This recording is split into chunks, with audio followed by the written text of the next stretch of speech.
ठाणे जिल्ह्यातील व आपल्या परिसरातील सर्व ताज्या घडामोडी पाहण्यासाठी शहापूर नववाहिनी न्यूज चॅनेलला सबस्क्राइब करा, लाईक करा आणि शेअर करा। मुख्य संपादक निलेश विशे।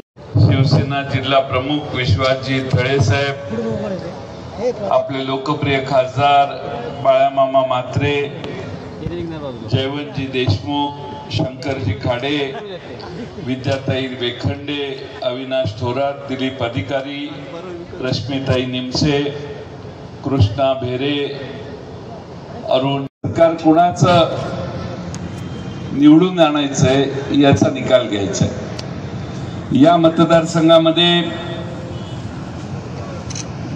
शिवसेना उद्धव ठाकरे, राष्ट्रवादी शरदचंद्र पवार आणि काँग्रेस आणि आमचे दोन्ही कम्युनिस्ट पक्ष, शेका पक्ष या सगळ्यांनी, समाजवादी पक्ष या सगळ्यांनी पाठिंबा दिलेले आमचे उमेदवार म्हणून तुतारी वाजवणाऱ्या माणसाच्या चिन्हावर पांडुरंग बरोरा आज आपल्या सर्वांच्या समोर उभे आहे।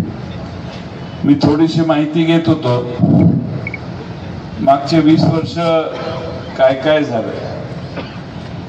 20 वर्षामध्ये घड्याळाच्या चिन्हावर जे उभे आहेत त्यांनी 20 वर्ष आमदारकी भोगली, पण या मतदारसंघातले अनेक प्रश्न त्यांना सोडवता आले नाही। 14 ते 19 आम्ही विरोधी पक्षात असताना पांडुरंग बरोरांनी पाणी पुरवठा योजनेसाठी प्रचंड काम केलं। बावली प्रादेशिक नळ पाणी पुरवठा योजनेत पाणी आरक्षित करण्याचं काम केलं, त्याला अजून गती मिळालेली, काम चालू आहे। पण पाण्याचं आरक्षण जे आहे ते अप्पर वैतरणामधून ज्यावेळी पाणी डायव्हर्ट होणार आहे त्यावेळी आपल्या वाट्याचं पाणी आपल्याला मिळायचं अशी व्यवस्था झालेली आहे। मी या खात्याचा मंत्री होतो त्यावेळी वैतरणेचं पाणी चाललेलं होतं। दुर्दैवानं काही लोक बाजूला गेली, वर्षभरात दुसराही पक्ष फोडला।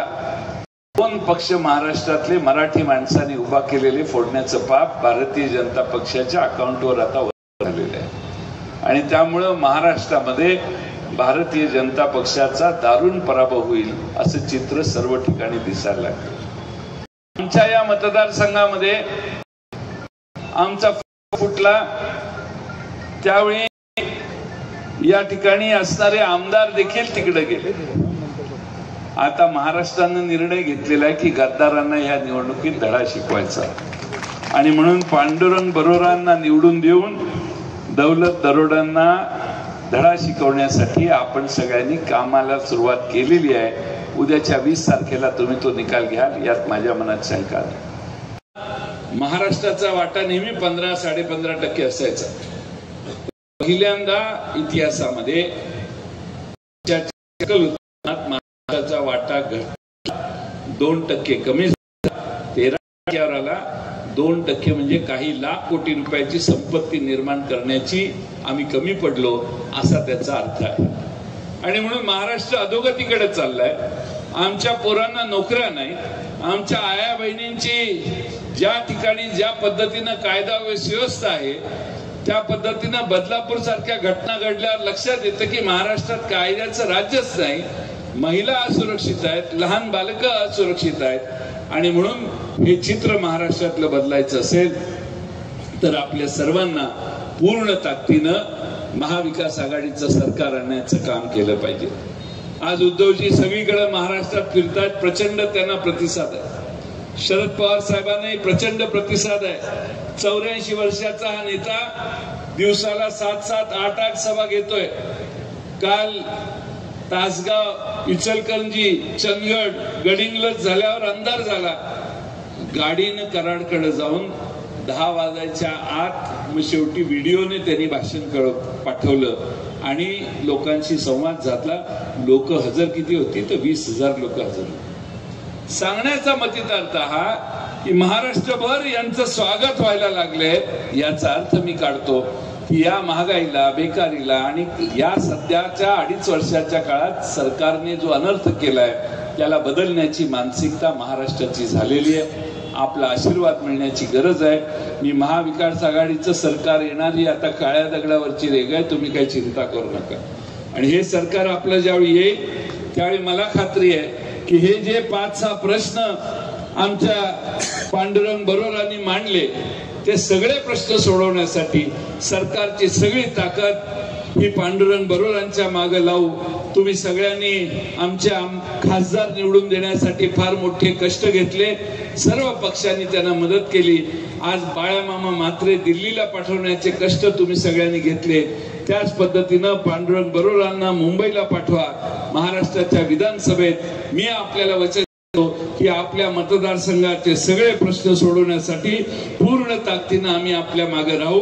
बोलण्यासारखं बरंच आहे, पण अजून मला मुरबाडला जायचंय, विक्रमगडला जायचंय आणि नाशिकला पोचून तुमसरला सभा शेवटची करायची आहे.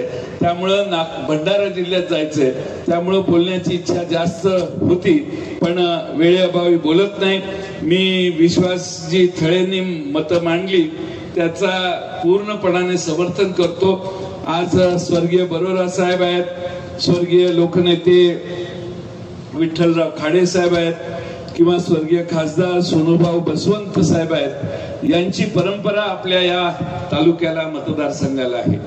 या थोर व्यक्तींनी या मतदारसंघाला एक वेळण लावलेला आहे आणि मला फार आनंद आहे की शिवसेनेचे सगळे कार्यकर्ते पांडुरंग बरोरांच्या विजयासाठी अथक परिश्रम करतायत. राष्ट्रवादीचे आणि काँग्रेसचे तर करतायत, पण आपण सगळ्यांनी एकदा जागा निवडून आणायचं ठरवलं तर काय होतं हे मी बाळामामा म्हात्रेंच्या निवडणुकीत अनुभव घेतलेला आहे. तुम्ही सगळ्यांनी जिद्दीनं काम केलं तर कोणताही गड आपण यशस्वीपणाने जिंकू शकतो. तसा पांडुरंग बरोरांच्या मागे आपला आशीर्वाद राहावा एवढीच विनंती करतो आणि माझं लांबलेलं भाषण पूर्ण करतो. धन्यवाद.